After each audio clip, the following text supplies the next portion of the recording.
One Fish, Two Fish, Red Fish, Blue Fish. My favorite Dr. Seuss book when I was young seems merely to be rhyme of questionable quality. I mean, seriously? You're just rhyming fish with fish. But behind its apparent innocuousness is another story. Many Seuss titles have stirred up controversy over the years, such as Hop on Pop, banned for promoting violence, or If I Ran the Zoo, banned for racially charged language. Being read at such an important time in the development of their readers, picture books gain an immense amount of influence on the young children who read them. To explore the power hidden between the lines of picture books, today we'll read a story in 3 parts. First we'll turn back to the Soviet use of propaganda in picture books, then we'll flip ahead to the powerful sociological forces surrounding them, and finally we'll discover the unexpected educational strength of postmodern picture books.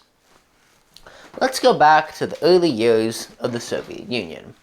You're 8 years old and you're handed a book to read. It says The Bolshevik Hedgehog on its cover, and has these nice animals playing around. Seems like a good read. You start to get into it and find out that the animals on the cover were banned from having fun by the evil Tsar Boar.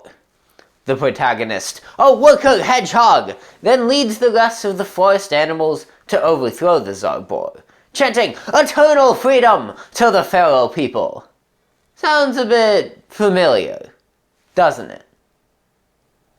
While the Bolshevik Hedgehog is a bit blunt with it, most picture books have some sort of purpose.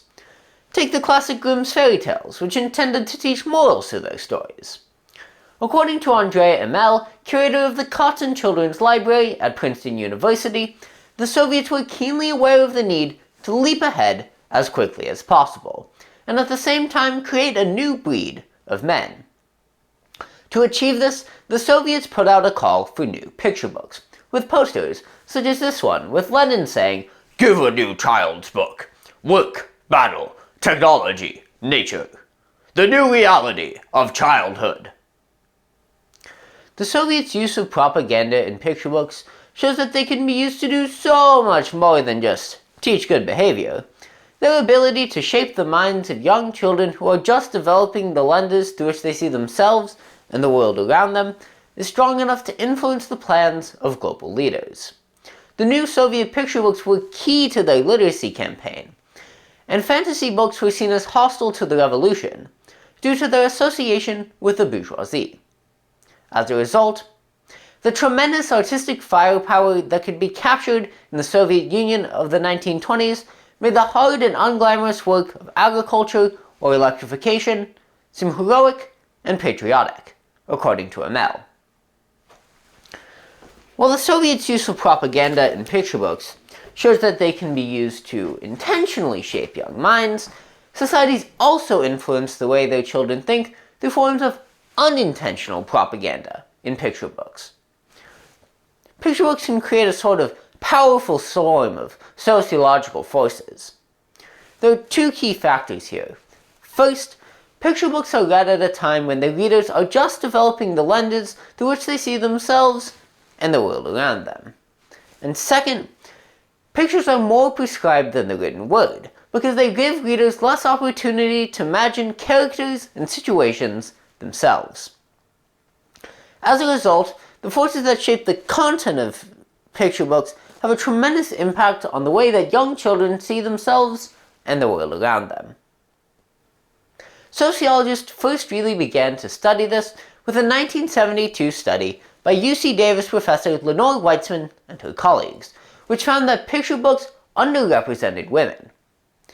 Male characters were 11 times more likely to be featured in a picture from the Caldecott Award-winning books from the 60s and 70s that they analyzed.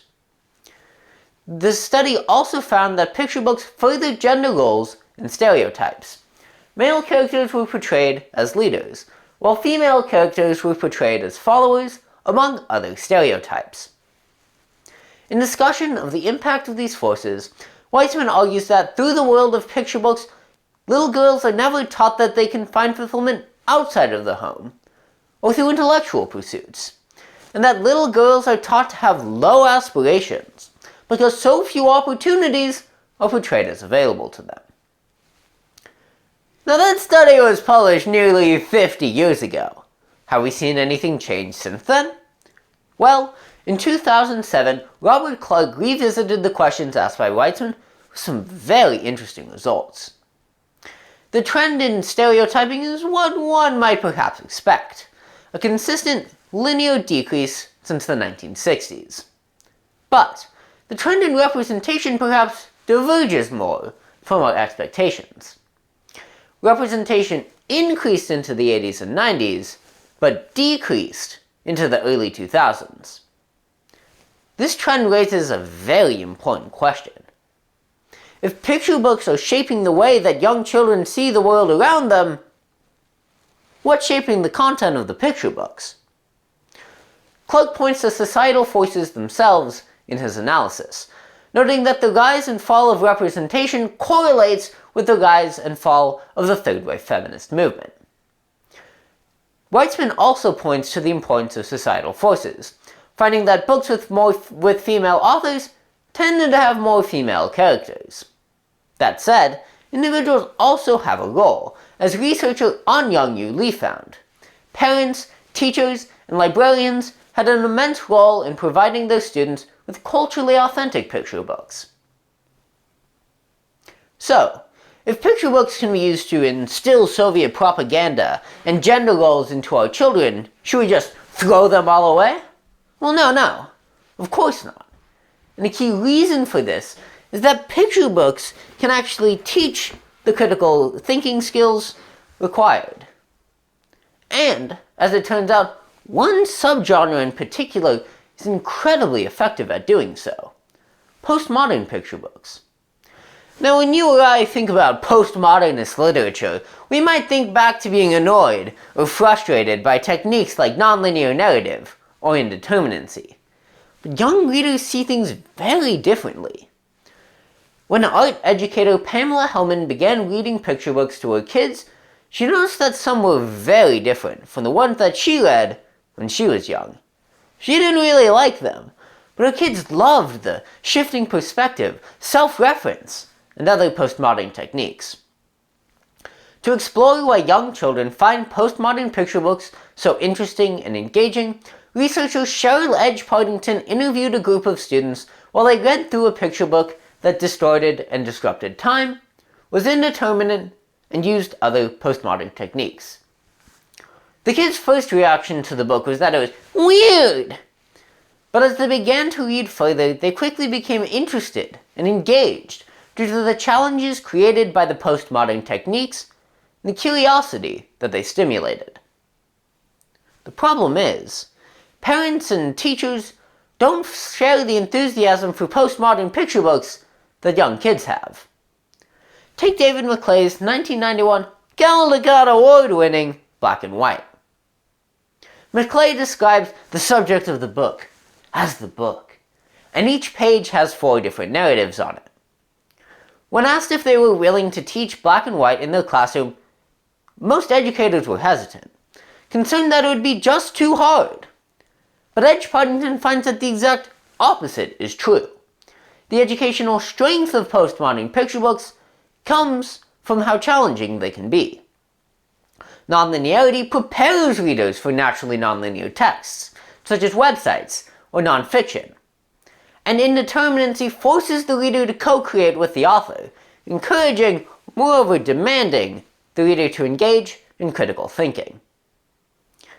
Edge Partington leaves educators with an important message, stressing that as the face of reading changes with the influx of digital and interactive media, it's important as educators that we teach our students the strategies required to access these new and challenging texts. Behind the cover of a picture book is more than you or I might initially think there is. It includes thousands of possibilities to be arranged into different stories, each having a different impact on its readers. From this, picture books show us the immense power of the pen, due to their ability to shape the minds of young readers who are just developing the lenses through which they see themselves and the world around them. As a result, picture books show up in history, and sociology, and at the intersection between literary arts and education.